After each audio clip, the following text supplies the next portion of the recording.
नमस्कार विद्यार्थी मित्रांनो, आज आपण पार्ट सेकंड आपल्या पुस्तकामधला पार्ट सेकंडचा 8वा चॅप्टर ज्याचं नाव आहे मल्टिपल्स अँड फॅक्टर्स. पार्ट सेकंडचा मल्टिपल्स अँड फॅक्टर्स हा जो 8वा चॅप्टर आहे तो चालू करणार आहोत. त्याचं नाव काय आहे तर 8वा चॅप्टर आहे आणि त्याचं नाव मल्टिपल्स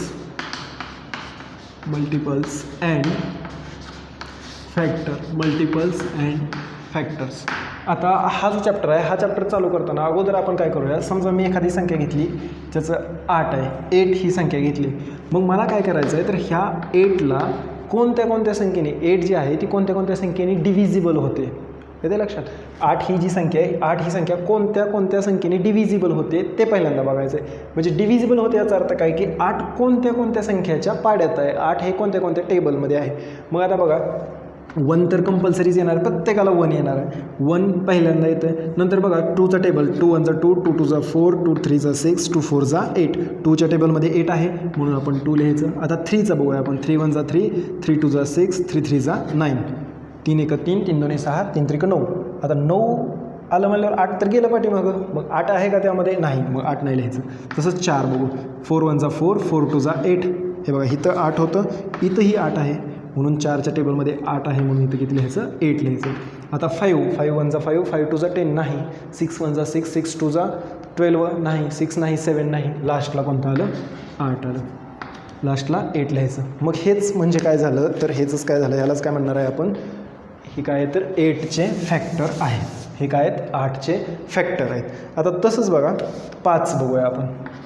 5चे फॅक्टर बघूया. 1 तर कंपल्सरी असणार आहे, 1च्या टेबलमध्ये आहेच. प्रत्येकाला 1 येणारच आहे. 1 जे आहे ते प्रत्येकाला येणार आहे. आता बघूया 2 1 2, 2 2 4, 2 5 2 1 2, 2 2 4, 2 3 6 नाही. परत 3च्या टेबलमध्ये 3 2 6 नाही, 4 1 4, 4 2 8 नाही, 5 1 5 म्हणजेच 5. आता बघा किती कोणालाही फॅक्टर असू शकतील. आता 8ला किती फॅक्टर होते? 8ला 1 2 3 4. 5ला किती आले? फक्त 1 आणि 2. आता त्याच पद्धतीनं पुढं किती दिले त्यांनी? 14 दिलेलं आहे आपल्याला. बघू 14चे फॅक्टर. मग आता 14चे फॅक्टर किती आहेत बघू. 1 तर असणारच आहे.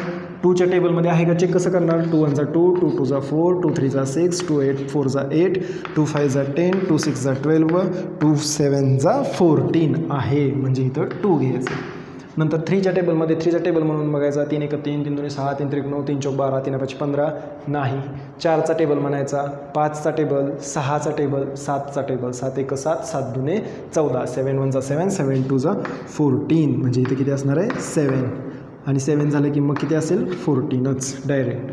मग असं त्याला काय म्हणतो आपण? फॅक्टर म्हणतो. मग हे झाले 8चे फॅक्टर, 5चे फॅक्टर, 14चे फॅक्टर. मग आपल्याला बघा प्रॉब्लेम सेट 32 जो आहे त्या प्रॉब्लेम सेट 32मध्ये क्वेश्चन काय दिला आहे त्यांनी? Write the factors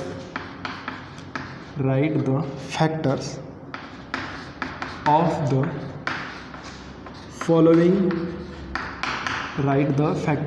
the following numbers. मग आता त्यातला पहिला प्रश्न काय दिला आहे त्यांनी? 8. मग आता 8चं उत्तर लिहिताना कसं लिहायचं तर असं लिहायचं. Factors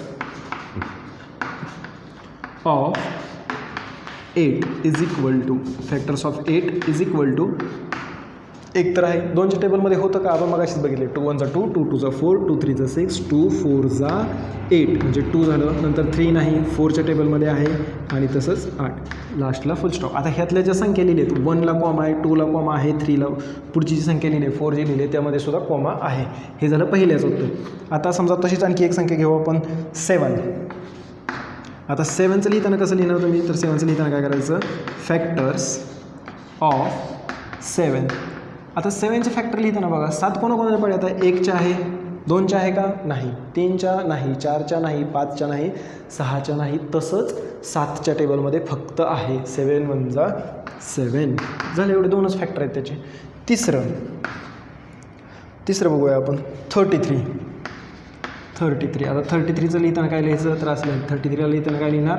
factors of 33 is equal to. आता 1च्या टेबलमध्ये आहे, 2च्या टेबलमध्ये 2 जात नाही, 3च्या टेबलमध्ये आहे. मग इथं 3 घेतलं, 3 झाल्यावर नंतर पुढे किती असणार आहे 11 आणि लास्टला 33. तुम्ही चेक करायचं 2च्या पाड्यात आहे का, 2च्या टेबलमध्ये आहे का, 3च्या आहे का, 4च्या आहे का, 5च्या आहे का. जर नसलं तर लिहायचं नाही आणि जर असेल तर मात्र ह्याच्यामध्ये लिहायचं. मग अशाच पद्धतीनं प्रॉब्लेम सेट आपला आहे. प्रॉब्लेम सेट 32 आहे. त्यामध्ये एकूण तुम्हाला 9 गणितं दिलेत आणि 9पैकीच काहीही फळ्यावरती दिलेत, 3 सोडून दिलेले आहेत. बाकीची सोपी उदाहरणं आहेत ती काय करायची तुम्ही सोडवायचे आहेत आणि माझ्या नंबरवरती फोटो काढून पाठवायचा आहे. Okay, thank you.